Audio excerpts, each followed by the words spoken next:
somehow they pick me down the bottom somewhere to do the job with almost a clean sheet of paper, no instructions other than pick your airplanes, your pilots, your crew out of the training command. The main task for Morris was molding seasoned fighter pilots into savvy air show performers. I wanted people that I'd either flown with, knew well my service reputation, people that are predictable, you can trust, that are steady, because your life's in their hands and theirs is in yours. Forrest created a program of tight formation maneuvers that used the element of danger to advantage.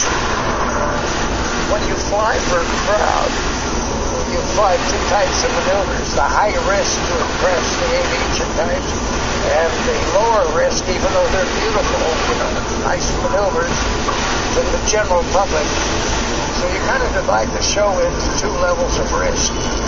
That show, called the demo, lasted a quick 18 minutes, emphasizing speed and precision flying. It would become the prototype for future Blue Angel performances. Today's demo runs 40 minutes long, and while made up of over 20 maneuvers, still consists of many of the rolls, loops, reverses, turns, and passes that Morris's team demonstrated. Maneuvers have been added and dropped, often to suit the planes the squadron flies. Yet, after nearly 60 years and 8 different aircraft, the basic shape of the demo has seen little change. A few tweaks here and there, but I think we got a pretty solid show. Try to keep it tight and action-packed, so there's not much dead time between maneuvers. That's what we'll work on, is to condense that and make sure it's happening as quickly as we can safely execute it.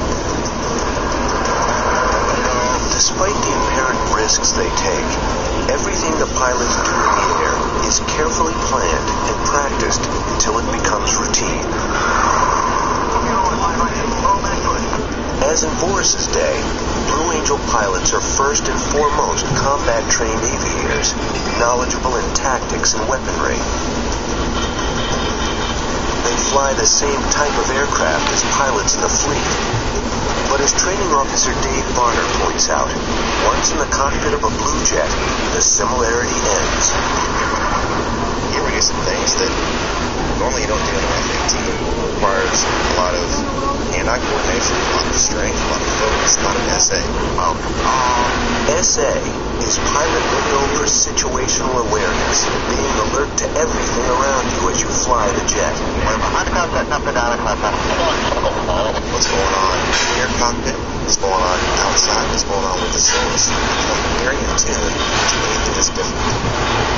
Different is bad when you're trying to put them on like this and fly like this to somebody. The only way we can do this because everything is standard. It's nothing like most I've ever done, really. It's kind of like relearning how to fly in tight proximity with other jets. Coming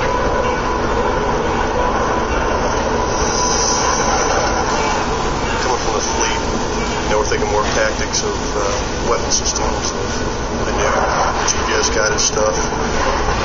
This is more, it's more for a show. We don't hold things. Time is very deliberate. Basic flying and how we look and how, if we can read Boston's maneuver and how he flies with the voice inflection.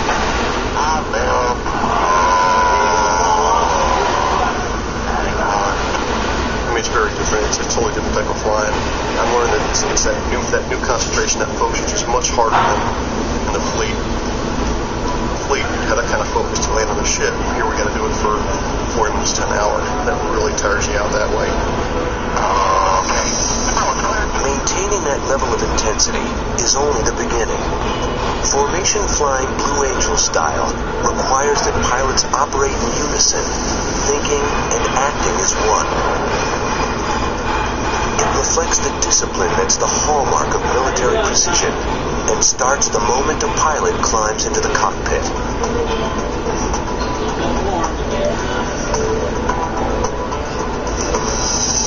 When you get into an airplane to fly an air show, you go into a different mental state. You close out the rest of the world. You don't feel pressure. What you feel is the immediate flight, immediate maneuver, and you have total concentration, which is the key to all of this flying.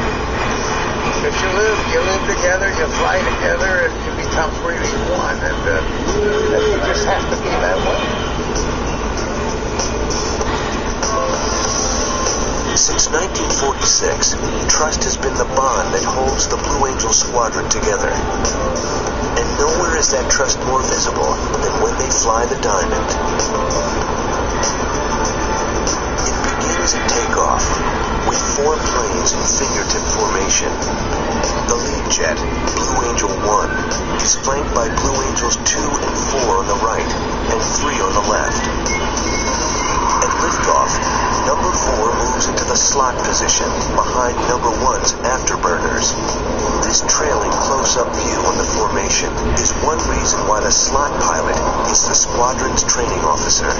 That's kind of my job, to sit back there and really see the small things and piece this entire flight together.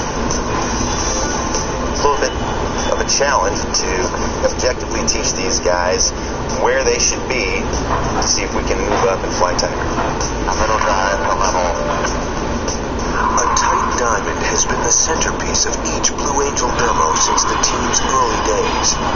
It's an example of precision flying that demands complete control and allows little margin for error. Yeah, that's what the Diamond does. We're as smooth and predictable as possible, and you got to respect the other guys that you're flying that close with, and you build that trust and confidence, over winter training and throughout the season. From their trademark Diamond formation, the 4 jets transition into other maneuvers. Not all require tight spacing, but as this one with 2 jets flying inverted shows, each has a very real element of risk.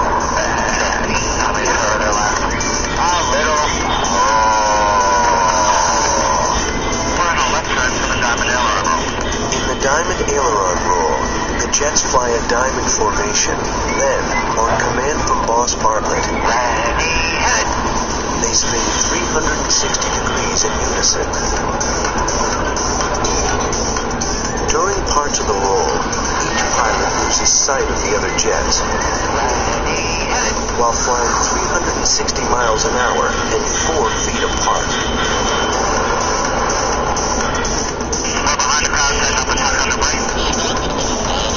The tuck-under brake is a rolling maneuver that starts with the squadron in the echelon formation. Each jet is stacked down and back from the number 1 jet at a 45-degree angle. As they approach center point, the planes roll 270 degrees in ripple fashion and separate from the formation.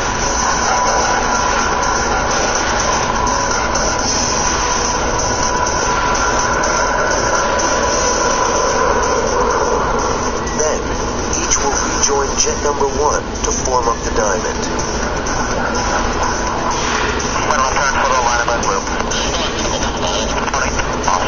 Among the hardest maneuvers, one for the real aviation fans, is the line abreast loop. Here, the lead solo joins the Diamond pilots to make a 5-jet formation. They fly wingtip to wingtip, and then execute a complete loop in unison.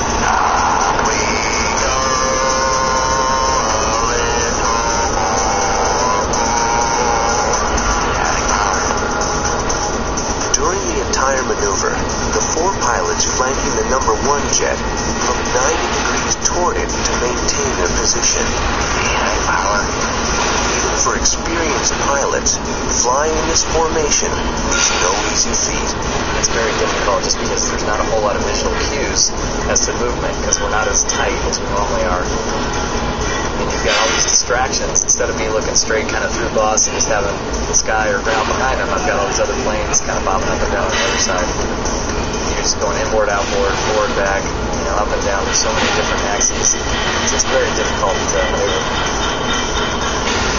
The 4 Diamond pilots are precision teamwork in the air. The solo pilots are pure muscle.